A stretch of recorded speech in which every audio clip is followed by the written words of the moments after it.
Hello and welcome back to the Toffee Blues YouTube channel, your source for all things Everton. My name's Thomas, back with another opposition view of the season. Now our third game, of course, started off good away win against Spurs at the Tottenham Hotspur Stadium. Next game, Carabao Cup, beat Salford. Now we're on to West Brom at home at the weekend, joined by Joe Masi here from Express and Star. He's going to give us a bit more insight into West Brom, how their pre-season was, how the transfer business was, their expectations, talk about some predictions as well. So Joe, thanks for coming on. How are you doing today? I'm very well, thank you. Yeah, very well. Thanks for having me. It's a pleasure.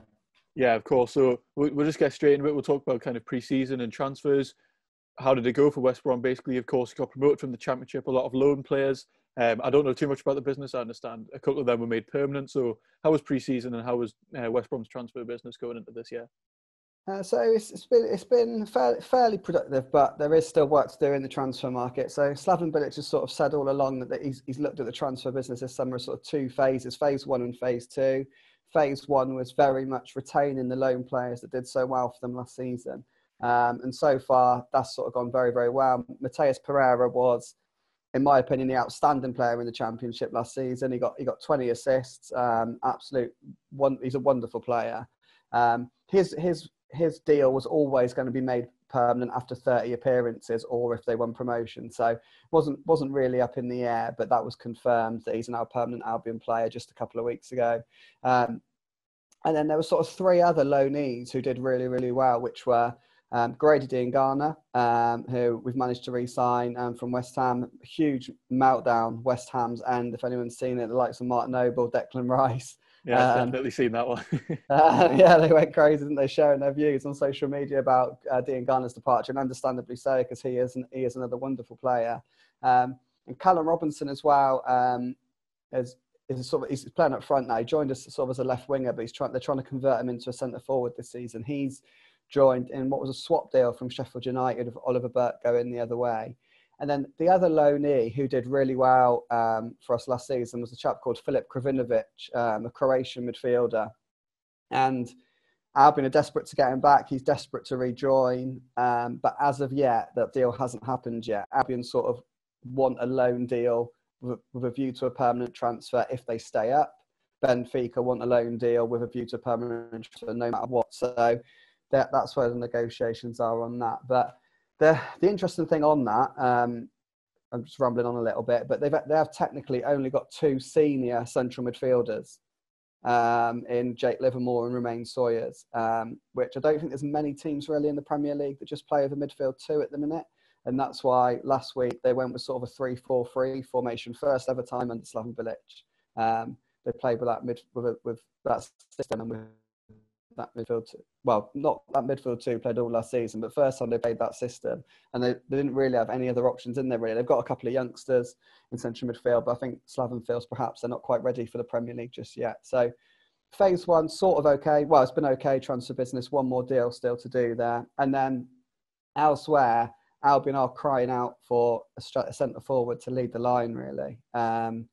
Charlie Austin and Hal Robson-Kanu both did well last season, but they've got Hal Robson-Kanu who's very, very good at holding the ball up, linking play. But last season was the first time he ever got into double figures as a striker. He got 10 goals.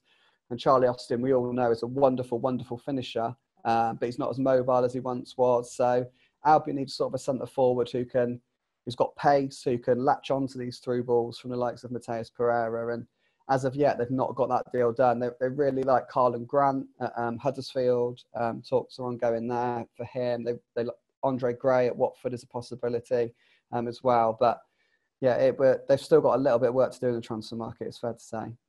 And yeah, so then kind of on the other hand, what were your thoughts generally on Everton's transfer business? Obviously, we had a fairly quiet summer for a while. Then a couple of weeks ago, it all happened at once and it's quieted down again. What were your thoughts on that? I think like everyone else, really. I mean, sort of outsiders looking at Everton and think you make all these big money signings fairly often.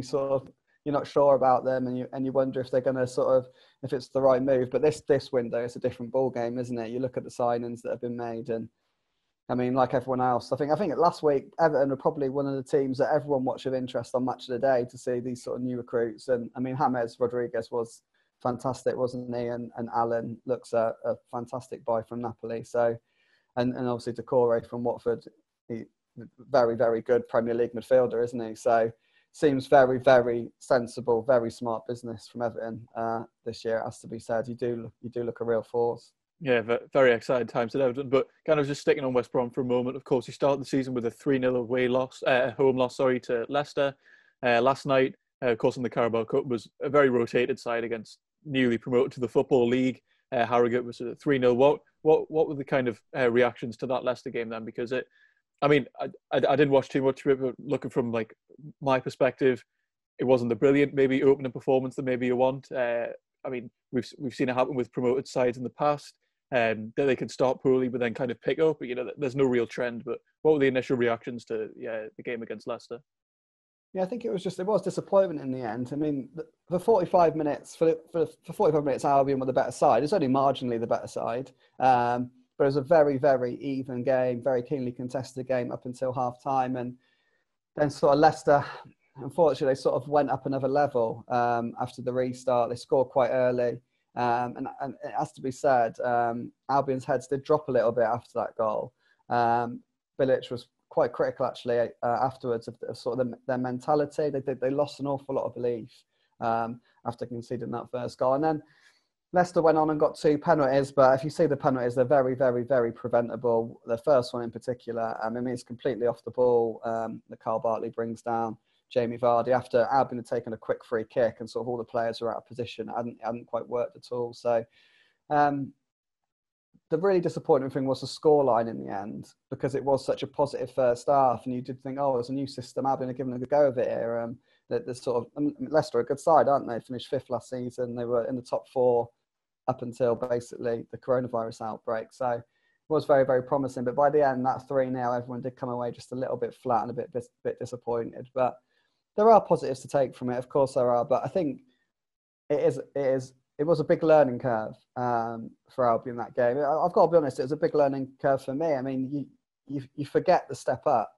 You really do. Like Albion have been in the Championship a couple of years now and you watch it week in, week out. And then you go and watch Leicester. I mean, and you think, wow, I mean, they're obviously they're so much better than anything in the Championship. It's incredible, really, the gulf between the Championship and the Premier League. But learning curve for Albion, they've got to try and concentrate on the positives, especially that first half, and obviously take that into the game against Everton.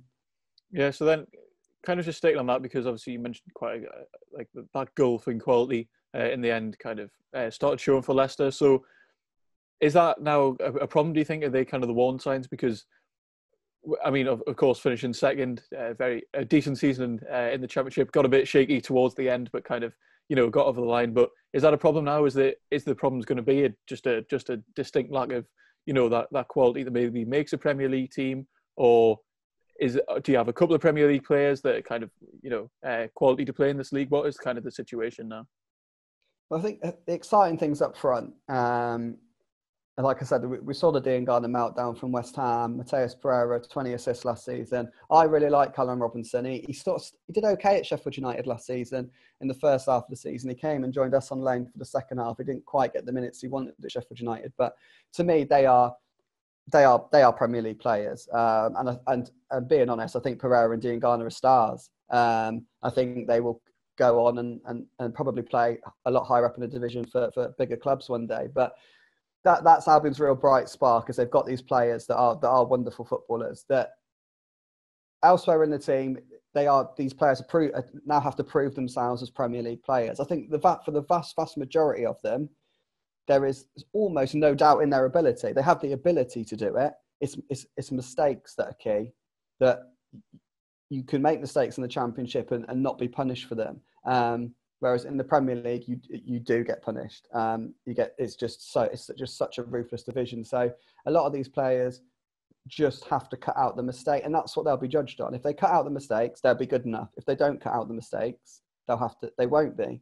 So we're all still sort of in that learning phase, really, about these players. But there's a good sort of spine there, really, with those front three. Sam Johnston's a good goalkeeper, very, very, very good shot stopper. Jake Livermore, obviously in central midfield, probably had his best season last season. He's in the best form of his career last season. You think this is a chap who's won 7 caps for England, so he can definitely do it in the Premier League. So there's a nice sort of half and half, if you like. There's sort of, we know that half of the team are very, very much good enough to be in the Premier League, and then for everyone else, it's the case of proving that they're worthy of a spot. Yeah, we see teams come up from the Championship sometimes, like Norwich last year. I feel it was a bit of a free hit. You know, they didn't spend a lot of money. It was good for them to get promoted. And then, of course, they went back down. They didn't perform as well as they probably should have. But it didn't have an effect, you know, on the manager's position. We see other teams come up. They expect to stay up. What is the expectation for West Brom now? Is it kind of a fight against relegation and hope you can do it? Is it you know, try and consolidate perhaps in the league? What is the expectation now? I think no one ever comes out and just says survival's the only aim, because it's just not really. It's not a very positive outlook, is it? But I think the truth is that is the aim for the season. You look at sort of last season, Aston Villa spent £140 million to finish fourth bottom. Sheffield United spent about 65 million. I think they finished ninth in the end. Obviously, they're sort of the blueprint, really. But Albion are not going to spend that money. They're looking at sort of maybe an outlay of 30 million, 35 million this window, of which money will be spent on the striker that comes in. They've spent about 15 million so far. So it's gonna when you look at the money other teams have spent just to survive, it's going to be very, very, very, very difficult. But Albion always box very clever in the transfer market. They have made some good signs. The team last year was very, very good. There was an issue at the end. They did sort of fall over the line. But if you look at Brentford, as soon as it was almost in Brentford's hands, if you like, they couldn't cope with the pressure either. It was a completely different ball game for Championship clubs last season. As soon as the coronavirus pandemic happened, Albion's players knew if they didn't go up, then people who they work with staff at the club would lose their jobs. It was as simple as that. The Championship is not the place to be now. It was so important to get back up. And Albion's players did struggle with that pressure. It became an awful lot more than just going up. So they had a promotion on their CV. It became about people's livelihoods, people at the club they're really fond of. So that's why they stumbled over the line. And it's just important to remember how good they were last season. Leeds and Albion were by far and away the best two teams in the Championship, bar a miracle run from Brentford at the end. So they have got a very good team. They will strengthen. And it's just going to be a case of, can they do it? Can they stay up? But I think now everyone would take sort of, if you offered it to them, I think people would take fourth bottom and just then hopefully gradually build up the table as the years go by. Yeah, and just to bring it back to the game for a moment, because we've spoken there about Pereira, Dejan Garner, Robinson, maybe being West Brom's danger men. From your perspective, who are you quite worried about coming from an Everton perspective? Who do you think maybe our stand-up performers are going to be?